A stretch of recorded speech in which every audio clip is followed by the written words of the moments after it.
Fala aí, galera do canal Botafogo Digital, eu sou o Carlos Albuquerque, quarta-feira, 12 de março, e a gente começa falando, dando um giro, né, pelo mundo. Vocês viram o PSG ontem?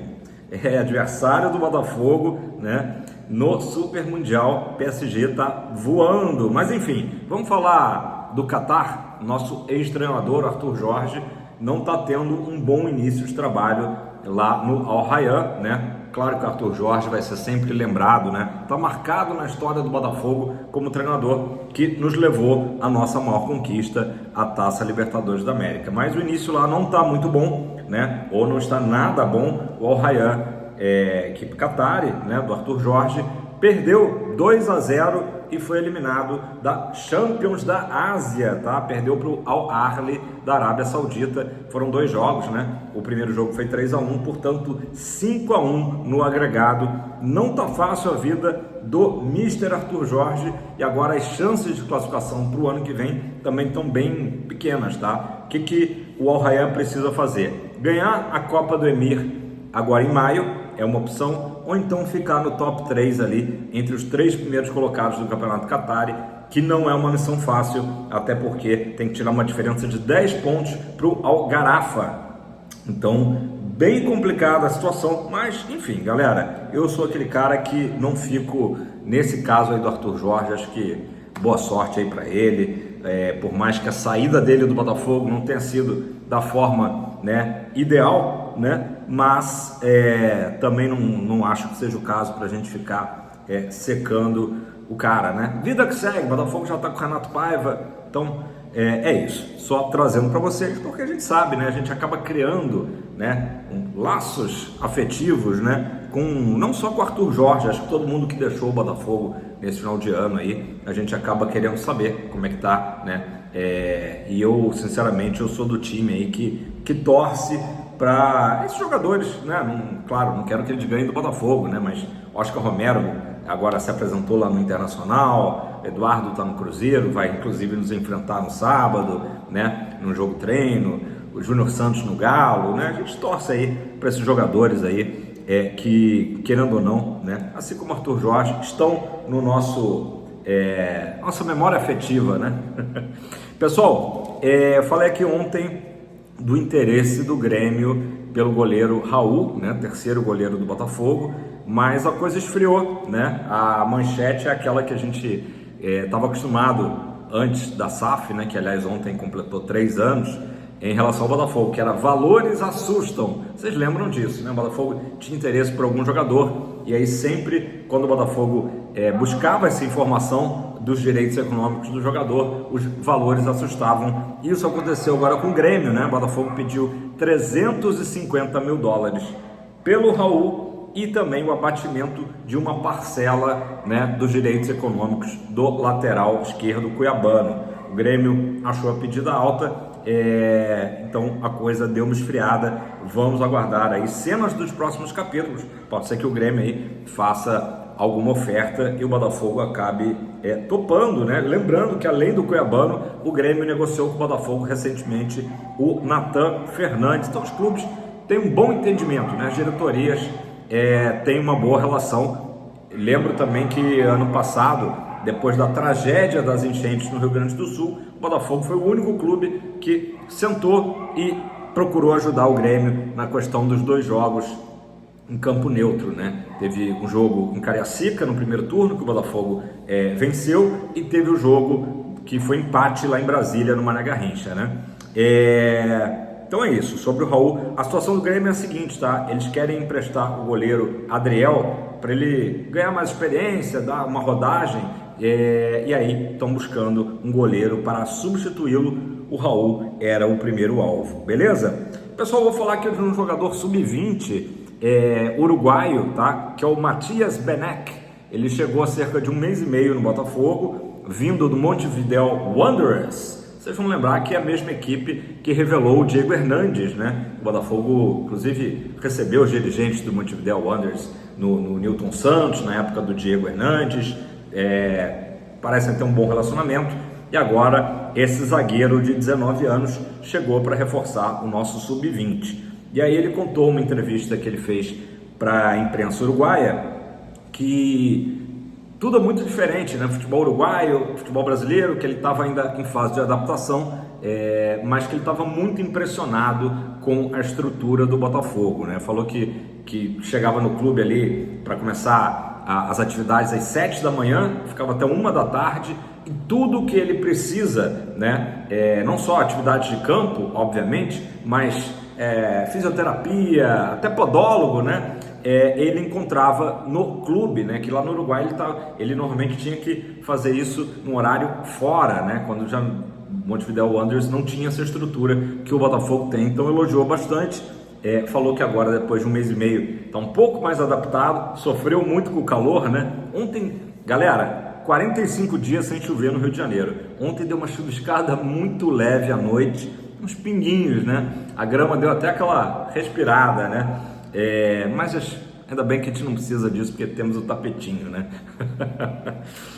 Então o Matias Beneck aí, muito animado em estar no Glorioso, né? Vendo como uma grande oportunidade de carreira. Ele até contou que ano passado o Botafogo tinha feito um primeiro contato com o pai dele, né? Empresário e pai, e viu vídeos, enfim, o scout do Botafogo ficou muito interessado e acabou trazendo o Matias para o nosso Sub-20. Falando em Sub-20, tá? O Botafogo estreia hoje no Brasileirão, às 15 horas. O Botafogo vai jogar lá no CT Rei Pelé contra o Santos, naturalmente, a nossa estreia.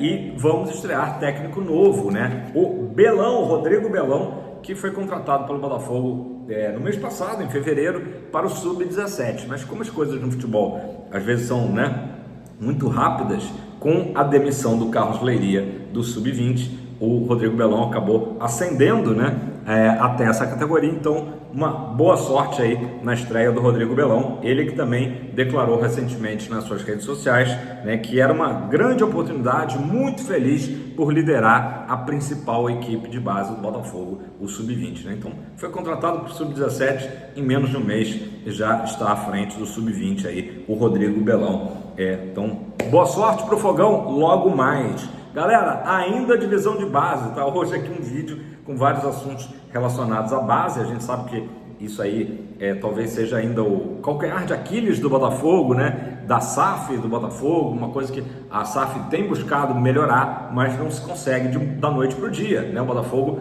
ainda sentindo falta, né, de uma renovação e de aproveitamento de jogadores da base até no próprio profissional, né? Você tem ali 1, 2 jogadores e tal, mesmo assim ainda é bastante aquém do que a gente vê nos nossos principais rivais, Flamengo, Palmeiras, próprio Atlético Mineiro, né? Equipes que estão acostumadas a, né, ter jogadores vindos da base, né? Então, Sub-17, o que o Botafogo fez?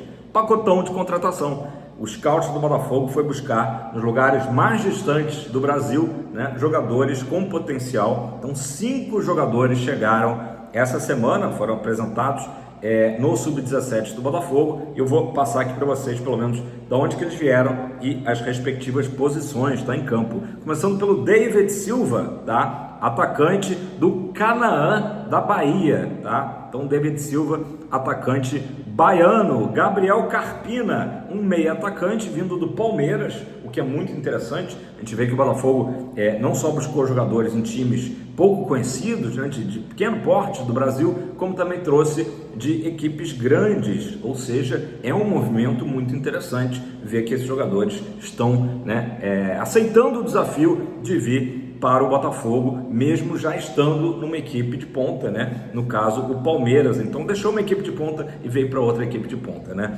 Isso que eu quero dizer. Samuel Alves, atacante, vindo do Flamengo. Então, de novo aí, uma equipe que tem um trabalho de base aí bem mais solidificado que do próprio Botafogo. Samuel Alves, atacante. Yuri Oliveira, lateral direito, aí veio do norte do país, tá? Do Carajás, lá do Pará. Yuri Oliveira. E fechando o pacotão de contratações, Matheus Zanuto, zagueiro, vindo agora lá do extremo sul, do Pinheiros, do Rio Grande do Sul. Então o Botafogo foi a Bahia, foi o Pará, foi o Rio Grande do Sul, Rio de Janeiro com o Flamengo e São Paulo com o Palmeiras, trazendo essas novidades aí para o Sub-17, reforçando a base, enquanto o Botafogo não consegue ele próprio, né, revelar jogadores. Acho que é o caminho mesmo por hora, né? Enquanto a gente não tem o nosso grande CT. Falei aqui ontem bastante da estrutura do CT. Isso aí é realmente o que está faltando para o Botafogo. O Botafogo hoje, ontem comemorou 3 anos de SAF, já pode se orgulhar de dizer que é um clube não só comprador, mas também vendedor de jogadores.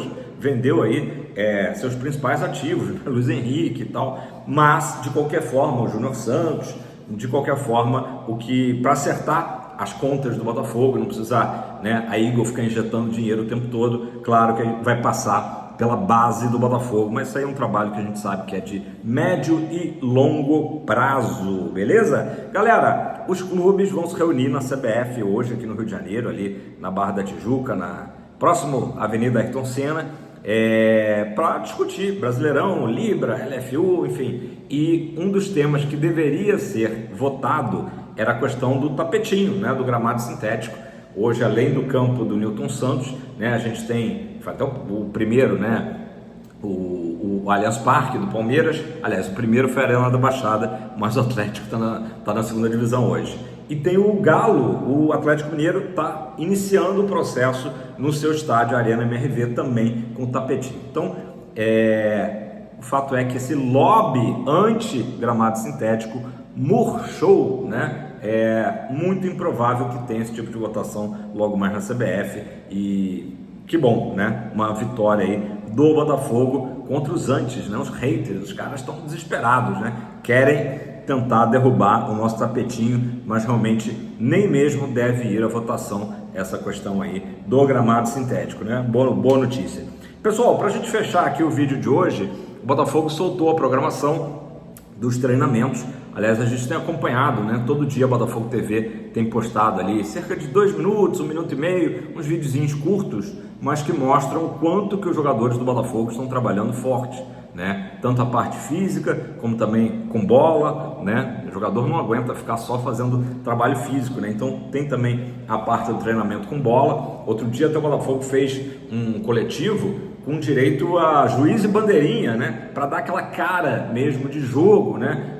O jogador gosta de jogar, eu sempre falo isso aqui, né? Então o Botafogo segue essa semana treinando firme, visando o jogo treino de sábado contra o Cruzeiro, né? Ontem o Botafogo treinou em 2 períodos no Lonier, tá? Então passando aqui para vocês, hoje quarta-feira é um treino apenas na parte da manhã, 9 da manhã, ou seja, está rolando nesse momento que eu estou gravando aqui no Lonier. Amanhã, quinta-feira, volta a treinar em 2 períodos, 9 da manhã e 16h30, tá?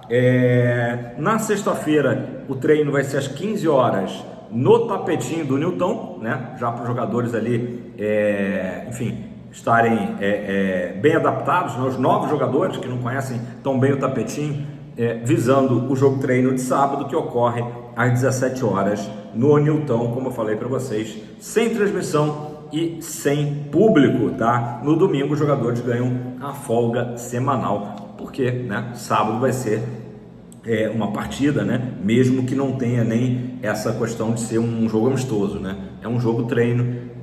Expliquei, mas como a gente tem uma audiência aqui rotativa, né? O jogo treino, ele permite que os treinadores, né? De repente o próprio Paiva interrompa, faça alguma correção, ou mesmo não precisa obedecer os 90 minutos, né? De repente fazer até um jogo treino com 3 tempos, por exemplo, para testar mais os reservas, e aí tudo isso é acordado entre as comissões técnicas de Botafogo e Cruzeiro, tá? Uma última aqui, que nem tá no meu roteiro, é o seguinte: o Palmeiras, né, que venceu o São Paulo com um pênalti ali bastante discutível na última segunda-feira, vai jogar a final com o Corinthians, né?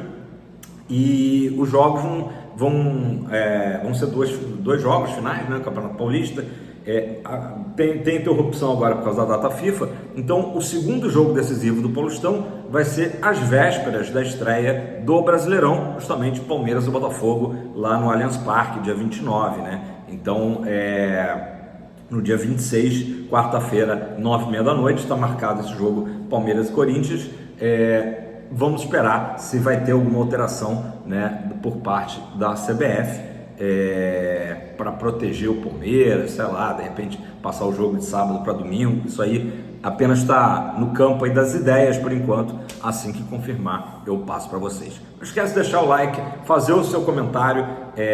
Se você tem acompanhado esses vídeos aí do Botafogo treinando no Botafogo TV, pelo menos a imagem que passa, né, é que não só o Renato Paiva, como seus auxiliares técnicos estão trabalhando bastante duro, e os jogadores também, porque sabem que esse mês é um mês fundamental para o Botafogo entrar voando nas competições aí Brasileirão e Libertadores. Tamo junto, aquele abraço. Fogão sempre é tempo de Botafogo, galera. Tamo junto.